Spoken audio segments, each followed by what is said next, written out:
Zebra और गधे के मेल से पैदा हुआ अद्भुत जानवर जोंकी। भगवान और उनके चमत्कार को समझना मुश्किल ही नहीं, नामुमकिन है। वो कब कौन सा चमत्कार दिखा दे कोई नहीं जानता, लेकिन जब उस चमत्कार को धरती पर रहने वाले इंसान देखते हैं तो हैरान रह जाते हैं, क्योंकि ऐसा तो उन्होंने कभी देखा ही नहीं था।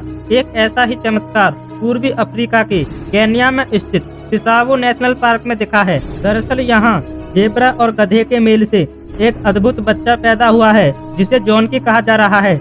यह जेब्रा और गधे का मिला जुला रूप है। वीडियो में दिख रहे इस छोटे से जोंकी को मादा जेब्रा ने पैदा किया है। आप देख सकते हैं कि बच्चे के सिर्फ पैरों पर जेब्रा की तरह धारियां हैं, जबकि बाकी का शरीर बिल्कुल किसी गधे की तरह है। एक जोंकी का उत्पादन करने के लिए एक नर जेब्रा को मादा गधे के साथ मिलना चाहिए।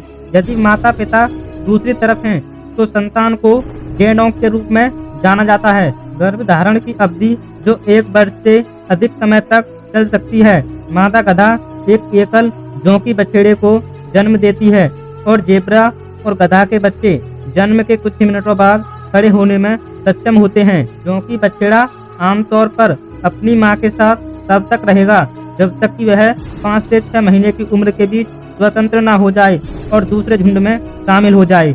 हालांकि इस तरह का व्यवहार वास्तव में जेब्रा फॉल्स के साथ थोड़ी देर बाद होता है, क्योंकि उन्हें झुंड छोड़ने में 4 साल तक का समय लग सकता है।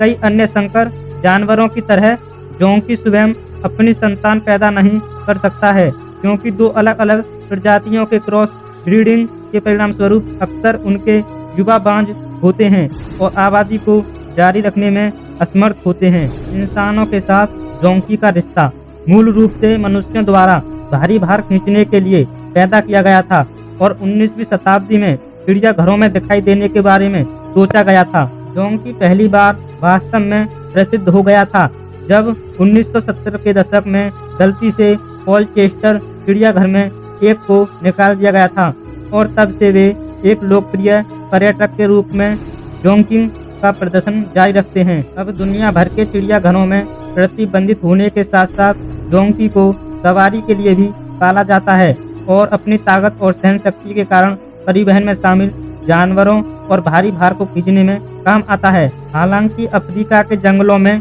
जेब्रा शिकार और बढ़ती मानव बस्तियों या कृषि के लिए भूमि निकासी दोनों के कारण लोगों के विशेष खतरे में आ गए हैं। इस तथ्य के कारण कि जोंकी एक संकर नस्ल का जानवर है और यह एक आबादी को जारी नहीं रख सकता, यह IUCN द्वारा सूचीबद्ध नहीं है। 3 जेब्रा प्रजातियां, हालांकि सभी को प्लेन्स जेब्रा के साथ सबसे कम चिंता के रूप में माउंटेन जेब्रा को कमजोर और ग्रेवी के जेब्रा को लुप्तप्राय के रूप में सूचीबद्ध किया गया है। इसका मतलब यह है कि जंगल में जोंकी के होने की संभावना कम और पतली होती जा रही है। उसमें से अधिकांश आज चिड़ियाघरों में पाए जाते हैं और काम करने वाले जानवरों के रूप में उपयोग किए जाते हैं। दोस्तों, अगर आपको यह जानकारी अच्छी लगी हो तो इस वीडियो को एक लाइक कर देना और हमारे चैनल को सब्सक्राइब करके बेल आइकन को ऑल पर सेलेक्ट कर लेना। धन्यवाद।